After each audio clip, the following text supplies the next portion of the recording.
Welcome to star 9 news. Chittoor జిల్లా గంగాధర నెల్లూరు నియోజకవర్గం కార్బెట్టినగరం మండలం ప్రాథమిక ఆరోగ్య కేంద్రంలోని superintendent doctor Bhagyalakshmi, doctor Gopinath, doctor Shruti వైద్యాధికారులు సిబ్బందితో కలిసి కలకత్తాలో ఆగస్టు 9న ద్వితీయ సంవత్సరం చదువుతున్న వైద్య విద్యార్థినిని సామూహిక అత్యాచారం చేసి ఆమె మరణానికి కారకులైన వారిపై కఠిన చర్యలు తీసుకోవాలని ర్యాలీ నిర్వహించి నిరసన తెలియజేశారు.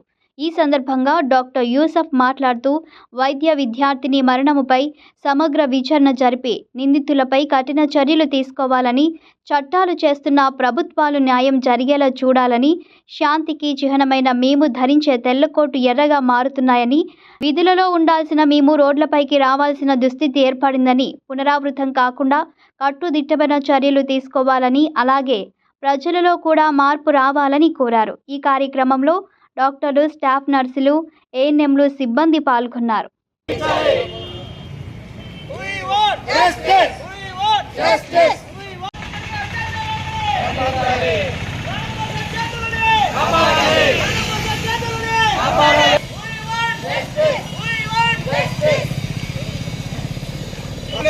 సెకండ్ ఇయర్ పీజీ విద్యార్థిపై జరిగిన సామూహిక అత్యాచారాన్ని, ఆర్జికర్ మెడికల్ కాలేజ్లో సెకండ్ ఇయర్ పీజీ విద్యార్థిపై జరిగిన సామూహిక అత్యాచారాన్ని, కలకత్తాలో ఆర్జికర్ మెడికల్ కాలేజ్లో సెకండ్ ఇయర్ పీజీ విద్యార్థిపై జరిగిన సామూహిక అత్యాచారాన్ని, సెకండ్లపై దాడులను, వైద్య విద్యార్థిపై దాడులను, నర్సులపై దాడులను, ఆసుపత్రులపై దాడులను, వైద్య సిబ్బందిపై దాడులను, కలకత్తాలో ఆర్జికర్ మెడికల్ కాలేజ్లో సెకండ్ ఇయర్ పీజీ విద్యార్థిపై జరిగిన సామూహిక అత్యాచారాన్ని.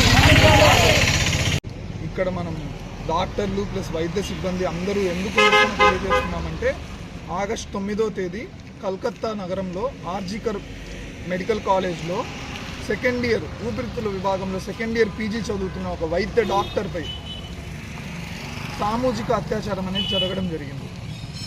సామూహిక అత్యాచారంలో ఆమె ప్రాణాలు కూడా కోల్పోవడం అనేది జరిగింది. ఆ కేసుని సిబిఐకి ఇవ్వడం జరిగింది. కానీ ఇప్పటి వరకు ఆ రాష్ట్ర ప్రభుత్వం కానీ కేంద్ర ప్రభుత్వం కానీ దీని మీద ఎటువంటి సానుకూల స్పందన ఇవ్వడమే కాకుండా ఇవ్వలేకపోయింది. కాబట్టి దానికి వ్యతిరేకంగా, దానికి నిదర్శనగా వెంటనే డాక్టర్లందరికీ, ఇది డాక్టర్ల ఇష్యూనే కాదు, ఆడవాళ్ళ ప్రతి ఒక్కరి ఇష్యూ. ఎందుకంటే మన ఇండియాలో ఒక నిమిషానికి 6 రేప్ కేసులు జరుగుతున్నాయి, 6 అత్యాచారాలు జరుగుతున్నాయి ఆడవాళ్ళపై. 2022లో మొత్తం కలిపి రిజిస్టర్ అయిన అత్యాచారాలు 1000లో ఉన్నాయి, ఆల్మోస్ట్ 1,00,000 దాటే ఉన్నాయి.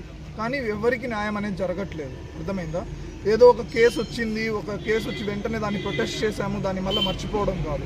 వెంటనే ఈ కేసులో న్యాయం జరగాలని చెప్పి డాక్టర్లుగా, మన తోటి డాక్టర్లకు జరిగిన అన్యాయానికి నిదర్శనగా మనందరం ఇక్కడ రోడ్ల మీద రావడం జరిగింది. ఎప్పుడు స్వేచ్ఛకి, శాంతికి చిరునామాగా ఉండే తెల్లకోట్లు ఇప్పుడు ఎర్రగా మారుతున్నాయి.